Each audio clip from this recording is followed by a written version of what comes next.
Korea has a really vibrant ecosystem. There's a lot of builders, a lot of people specifically that I know in the Cosmos ecosystem who are building lots of different protocols. And there's just so much enthusiasm also on the consumer side, a lot of gaming. And what I also like about Korea is the adoption on the actual government side. There seems to be a lot of support for crypto and blockchain as an industry, which is very different to some other countries in the world.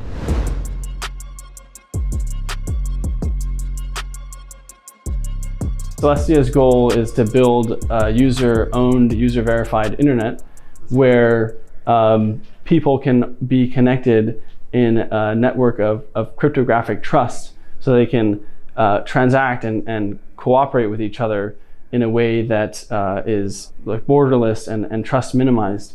And I think this is sort of the next evolution in how human beings will be able to interact with each other. So the next big things that Celestia is doing are we're going to launch our mainnet in the next few months. And that will make Celestia the first modular blockchain network to support data availability sampling. And from there, we're going to be bootstrapping a new ecosystem of rollups and other modular protocols that will be integrated with Celestia. And our goal is to enable anyone to deploy a blockchain as easily as a smart contract.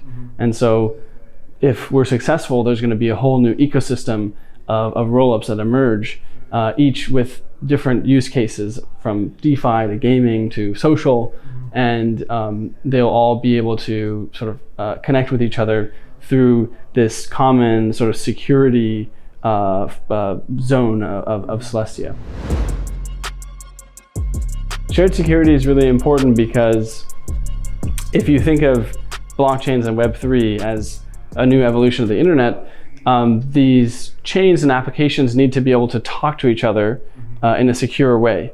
And it's sort of like, imagine an internet where there aren't hyperlinks between websites. Then the internet just has isolated information that can't talk to each other. And I think a world without shared security in Web3 would be similar to that, where you have state and applications and value and liquidity in users, but they can't actually effectively be connected. And usually this connectivity is what makes these emergent use cases and network effects that make the overall platform more powerful than the sum of its parts. So the ideal customer for a rollup can be a lot of different things. They can be someone who wants to build their own ecosystem, their own chain, and so they want to have a smart contract sort of based general execution rollup on which other developers deploy things. Or it could be someone who wants to build an app chain, a rollup that's specifically tailored to a specific use case.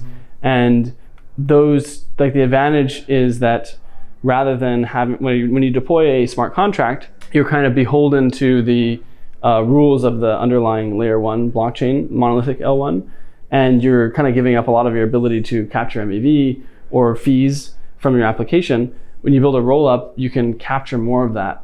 So you get that ability. And versus a monolithic L1, if you deploy as a rollup, you reduce the amount of overhead to launch the chain. So rather than having to bootstrap a set of validators and continue to issue a token and pay the validators all those operating costs and coordinate with them, as a rollup, you dramatically reduce that because you're basically borrowing Celestia's validator set and paying as you go for that service. So Polkadot and also Cosmos have similar visions of a network of interconnected blockchains. In the Polkadot model, they have sort of the relay chain, which is meant sort of like the hub of security and interoperability of their platform.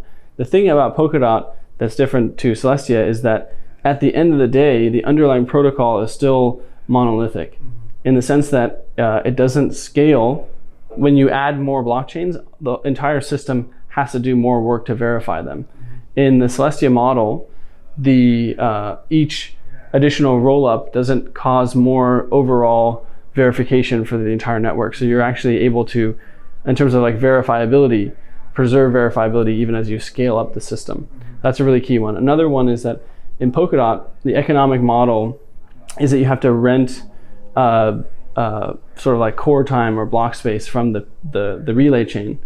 And to do that, you have to stake a certain number of tokens. That's at least what I remember.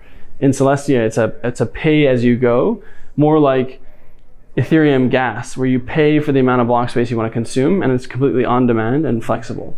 And so my understanding in Polkadot is that like you have to bid and launch a parachain, you have the parachain for a certain amount of time, right? And like that, the economics of that model, I think, and the way that it's kind of gated on governance is not very optimal, and it doesn't cater to permissionless innovation like Celestia does. I would say, obviously, modularity is the big one. I think modular chains are going to continue to grow in their capabilities, and the entire ecosystem is going to start to attract more and more builders and enable use cases that weren't possible in a monolithic system. Another major trend that I'm excited about from the user experience standpoint is Intense, which is a new way of for users to interact with blockchains in a way that abstracts a lot of the complexity and makes it so that users don't have to understand deeply what's happening under the hood.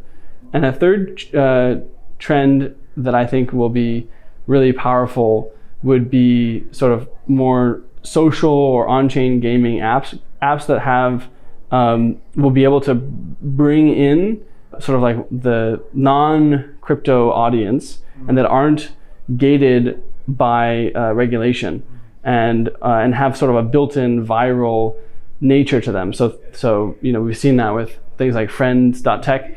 It's had the ability to actually penetrate outside of the Web3 space into more normal users because it has this natural social network effect. I think gaming is another example of that could actually penetrate beyond the existing set of Web3 users and pull in more people, and it's not going to be stuck with a regulator trying to like block it.